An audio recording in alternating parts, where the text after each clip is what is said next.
Assalamualaikum warahmatullahi wabarakatuh. Bapak Ibu Guru MTSN 5 Sleman yang berbahagia, pada kesempatan saat ini saya akan menyampaikan satu aplikasi yang berkaitan dengan pencatatan disiplin positif bagi murid-murid. Sebagaimana kita ketahui bahwa apa yang dilakukan oleh murid, baik itu positif ataupun negatif, itu perlunya ada pencatatan yang kemudian nanti juga diharapkan orang tua mengetahui kondisi, perilaku, ucapan dari putra-putri mereka saat ada di madrasah. Sehingga dalam hal ini diperlukan adanya sebuah komitmen oleh seluruh guru atau seluruh sivitas MTSN 5 Sleman, siapapun tidak pandang bulu apakah itu guru BK, wali kelas atau bukan wali kelas atau kepala madrasah, ketika melihat, mendengar ucapan dan perilaku murid yang kurang pas, untuk kita segera mencatatnya di dalam aplikasi ini. Kita catat, kemudian nanti ada pilihan konsekuensi logisnya, kemudian ada pilihan tindak lanjutnya. Nah, setelah kita menginput, nanti harapannya orang tua bisa juga membuka website kita, kemudian masuk ke cyber dan akan mengetahui secara personal per anak-anak mereka apa yang dilakukan oleh mereka. Dan aplikasi ini sudah saya tambatkan ke cyber madrasah, dan cyber madrasah sudah ditambahkan ke website sehingga cukup familiar. Mudah Bapak Ibu untuk mengaplikasikannya. Demikian, berikut akan saya tayangkan bagaimana aplikasinya. Tentu kita bagi Bapak Ibu di luar madrasah, orang tua bisa masuk ke web terlebih dahulu, kemudian masuk ke cyber, nanti sudah ada catatan dispo. Nah, ini Bapak Ibu catatan dispo, kemudian diklik ya, nanti akan masuk ke aplikasi ya, catatan dispo, catatan disiplin positif. Nah, saya lebarkan agar mudah masuk. Ada dua, input dan dispo. Untuk input, sebagaimana keterangan ini, input diisi oleh guru sebagai pemerhati, siapapun gurunya. Jadi tidak ada kalimat saya bukan wali kelas, itu tidak. Kemudian dispo itu nanti yang dilihat oleh orang tua, yang tentunya harapannya ada respon. Kita masuk terlebih dahulu ke input ya.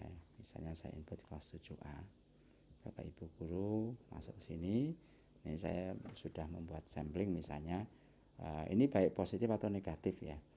Ahmad Rizky Murtado, hari Senin tanggal 24 November, pemerhatinya saya Majid. Ini bisa diteruskan ke wali kelas. Kemudian untuk uraian kondisi, apa yang kita lihat, menempatkan sampah yang berserakan di tempat yang disemestinya, itu tanpa diperintah.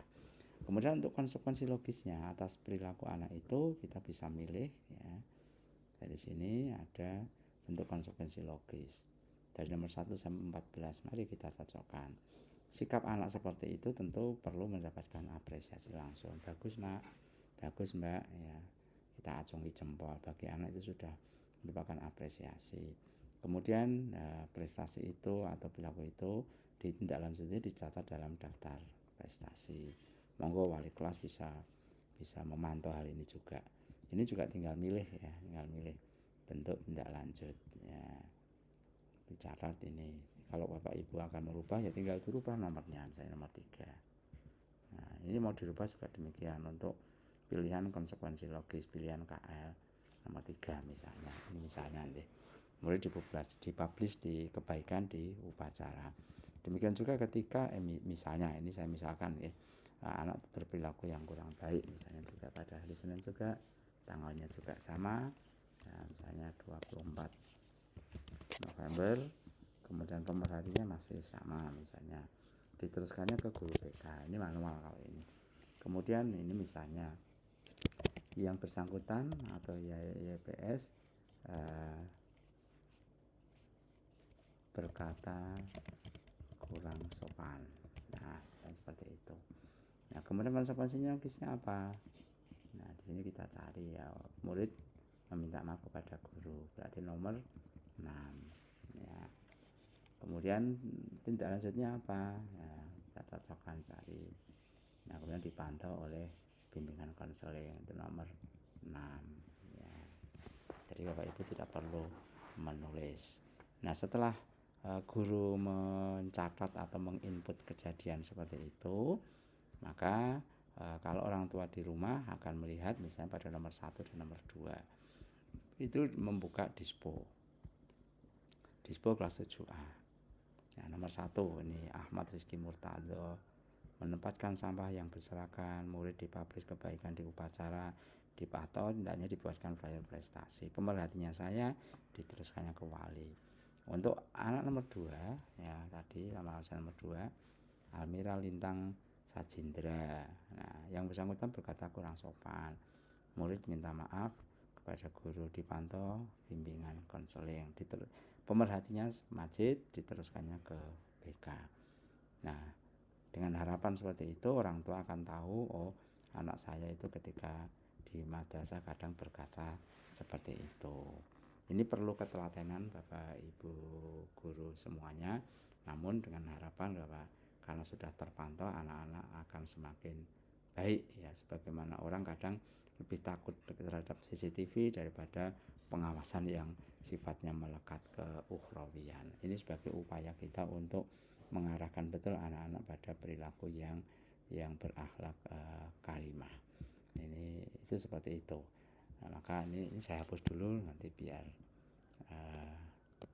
ya tentunya biar tidak mengganggu. Ini kalau tadi hanya contoh ya. Kalau menghapus tentunya yang dihapus adalah nomornya ini ya, yang untuk pilihan KL. Bukan isinya karena ini sudah terumuskan. Dan tidak usah khawatir Bapak Ibu, ini sudah saya kunci, yang bisa masuk hanya Bapak Ibu guru saja. Anak-anak bisa masuk tapi hanya bisa melihat, tidak bisa mengisi uraian yang ada di layar ini. Demikian Bapak Ibu, kita berkomitmen untuk senantiasa mengawal anak-anak kita untuk menuju kepada akhlakul karimah. Tentu ada kekurangan, misalnya ada kekurangan Pak kok hanya isinya satu hari ya. Ini bagian upaya kita ya, minimal anak-anak sudah tahu bahwa perilakunya itu nanti bisa dipantau oleh semua Bapak Ibu guru, sehingga mereka tidak hanya takut kepada wali kelas, tapi juga akan berlomba-lomba melakukan kebaikan, karena kebaikan yang mereka lakukan juga akan tercatat. Jadi ada apresiasi tapi juga ada peringatan. Demikian Bapak Ibu sekalian, semoga apa yang saya sampaikan ini ada manfaatnya. Matur nuwun dan mohon maaf apabila ada kekurangannya. Assalamualaikum warahmatullahi wabarakatuh.